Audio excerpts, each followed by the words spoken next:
हाँ चलिए, आज हम उमंग क्लास में स्वास्थ्य एवं पोषण जो हमारा टॉपिक है, हमारा खाना सेहत का खजाना।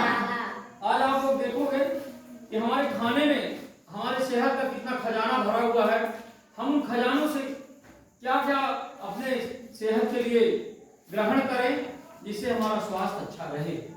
सबसे पहले मैं बताता हूँ कार्बोहाइड्रेट।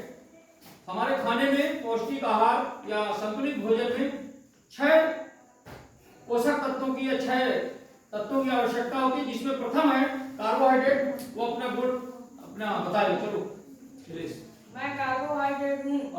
मैं चावल, मैदा, सूजी, साबूदाना, गेहूँ, मक्का, अनाज, आलू, शकरकंद, अरबी, सिंघाड़ा, चीनी आदि में पाया जाता हूँ। मेरा कार्य, मैं शरीर को ऊर्जा या ताकत देने का काम करता हूँ।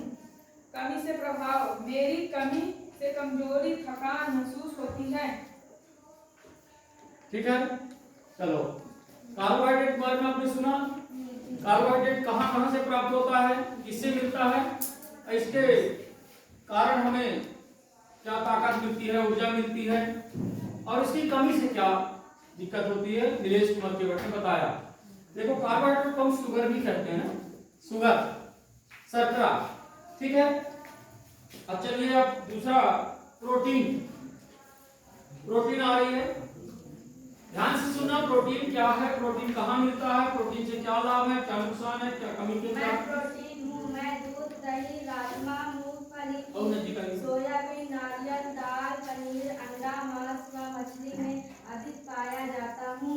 कार्य, मैं शरीर में निर्माण का कार्य करता हूँ एवं बुद्धि का विकास करता हूँ। कमी से प्रभाव, मेरी कमी से शरीर की रचना सही प्रकार से नहीं होती है। हड्डी में कमजोर रहना और हाथ, पैर, पीठ आदि में दर्द रहा है। ठीक, प्रोटीन का काम शरीर को ज्यादा एनर्जी देना है ना। इससे शरीर का विकास होता है, शरीर में वृद्धि और विकास प्रोटीन के कारण होता है। अब हम तीसरे को बुला रहे हैं, विटामिन। विटामिन आइए और अपने बारे में बताओ। मैं विटामिन हूँ। मैं हरी पत्तेदार सब्जी, पालक, बथुआ, मेथी, धनिया, अन्य सब्जी, नींबू, फल, पपीता, जामुन, केला, दूध आदि में पाया जाता हूँ। कार्य, मैं शरीर को बीमारियों से बचाता हूँ। मेरी कमी से बीमारियों से लड़ने की क्षमता कम हो जाती है।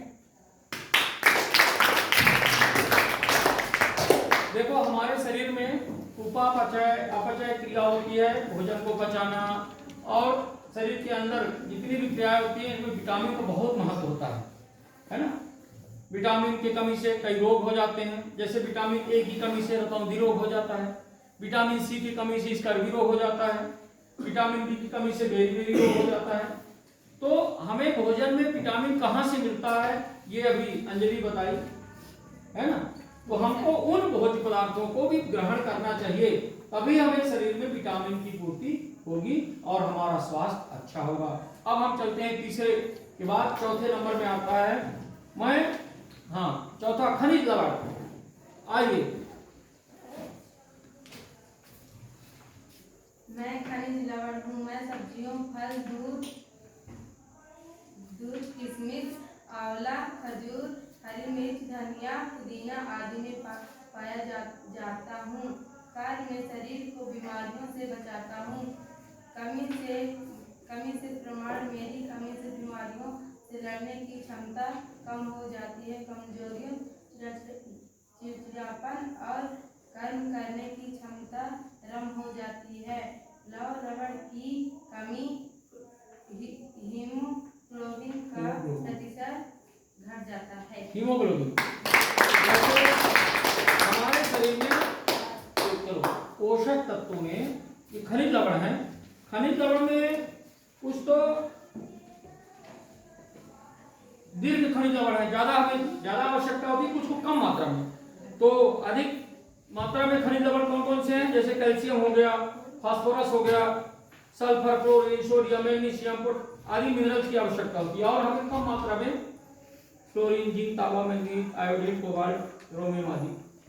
जैसे खनिज लवण है हमारा लोहा, आयरन, ये हमारे शरीर में इसकी कमी जब हो जाती है तो हीमोग्लोबिन जो रक्त में रहता है, रक्त में हीमोग्लोबिन का काम है कि ऑक्सीजन को एब्जॉर्ब करके शरीर के विभिन्न कोशिकाओं में पहुंचाना, और वो ऑक्सीजन भोजन का पाचन करना।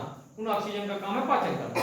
अगर हीमोग्लोबिन की मात्रा कम हो जाएगी तो रक्त में एनीमिया या रक्त की कमी हो जाती है, और हीमोग्लोबिन के कारण, कमी के कारण लोगों की मृत्यु भी हो जाती है। इसलिए हमें हीमोग्लोबिन की पूर्ति के लिए जिस में हीमोग्लोबिन पाया जाता है, जो अभी सुनीता के द्वारा बताया गया, उसको हमको ग्रहण करना है, खाने में उपयोग करना है। अगला आओ वसा। मैं वसा हूँ। मैं खाने के तेलों में जैसे सरसों का तेल, मूंगफली, सोयाबीन का तेल एवं घी, मक्खन आदि में पाया जाता हूँ। कार्य मैं शरीर का ऊर्जा ताकत देता हूँ एवं शरीर का विकास करता हूँ। कभी में प्रभाव मेरी कमी से कमजोरी, थकान और काम करने की क्षमता में कमी होती है। कहाँ पाया जाता है आप लोगों ने देखा? वसा, वसा की भी हमारे शरीर को आवश्यकता होती है, और वसा की कमी से हमारे शरीर में कमजोरी और तरह तरह की बीमारियां हो जाती हैं। तो हमें वसा का भी उचित मात्रा में भोजन के रूप में लेना चाहिए, ठीक है। बट वसा और अधिक मात्रा में मत लो, नहीं क्या होता है, वसा हमारे चर्बी के रूप में जमते जाता है और आदि बहुत मोटा हो जाता है। तो ज़्यादा मोटा भी हमको नहीं होना है, लेकिन उचित मात्रा में वसा को ग्रहण करना है। अगला भैया जल, जो जल ही जीवन है। ये बड़े तेज बोलोगे। मैं जल हूँ। मैं पीने के पानी, दूध, चाय, फलों के रस, गन्ना, तरबूज, खीरा, ककड़ी आदि में पाया जाता हूँ। कार्य मैं सभी पोषक तत्वों को घोलकर शरीर में उचित अंगों तक पहुँचाता हूँ। मुझमें घुलकर शरीर के अवशिष्ट पदार्थ शरीर से बाहर निकल जाते हैं। जल के बिना तो सब सुना है ना, जल ही हमारा जीवन है। भोजन में हम अगर जल ना हो तो भोजन ही ना बने। भोजन बनाने के लिए सबसे पहले पानी की आवश्यकता होती है।